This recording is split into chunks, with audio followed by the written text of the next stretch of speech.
आज हम आए हैं झाबुआ के थानला में स्थित शिवगढ़ किले में, जहां है प्राचीन महादेव मंदिर।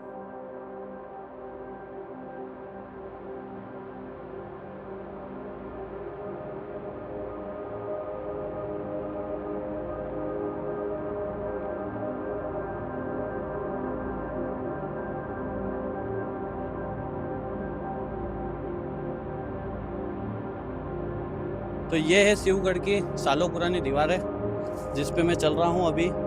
ये कई साल पुरानी दीवार है और यहाँ पे कई हजारों साल पुराना मंदिर भी स्थित है।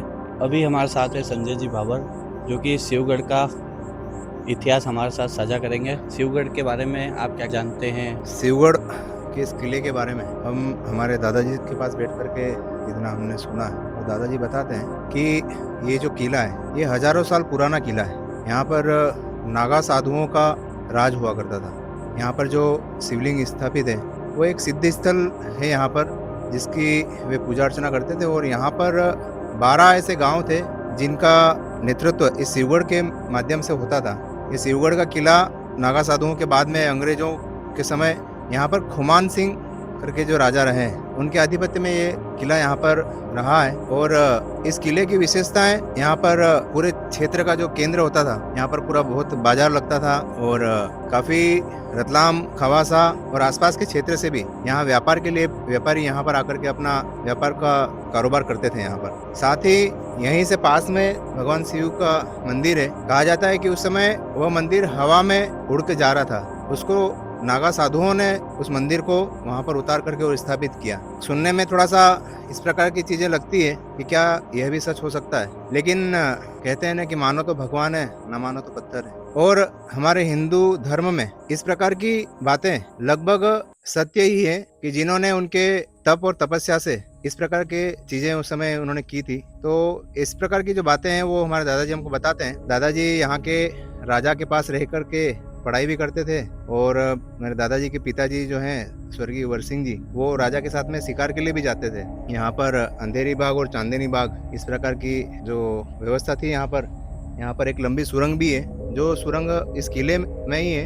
यहाँ से नदी तक वो सुरंग जाती है, जिसमें यहाँ के राजा रानी और बाकी जो भी उनके साथ के लोग थे, वो सुरंग में ही स्नान करके और नदी से वापस मवेशियों के लिए पानी पिलाना करना, वो सारी चीजें करके वापस यहाँ पर आ जाते थे। इस किले पर 1-2 बार युद्ध भी हुए हैं, जिस युद्ध में रतलाम की रियासत के और शिवगढ़ के दोनों के राजाओं के मध्य भी युद्ध हुआ है। खवासा की रियासत के मध्य भी यहाँ पर युद्ध हुआ है। दादाजी बताते हैं कि इस दीवार के जो चारों ओर के जो उस समय जो टूटी थी दीवार, वो खवासा के युद्ध के समय में तोप गोलों से उड़ाए गए थे। और यहाँ पर हम देखते हैं कि जो दीवारें हैं, उन दीवारों में पूरी युद्ध कला का, युद्ध कौशल का, जितना भी उनका लड़ने का जो तरीका था, चाहे तीर कमान और बंदूक हो, इस प्रकार की पूरी व्यवस्था यहाँ पर है। राजा का सिंहासन है, रानियों और इनके लिए रहने का आवास है, कक्ष है। यहाँ पर घाणियाँ हुआ करती थी, तो घाणियों के आज भी आपको चिन्ह मिलते हैं कि जो पत्थर बड़े घाणी के होते हैं, वो भी आज आपको देखने को मिलेगा।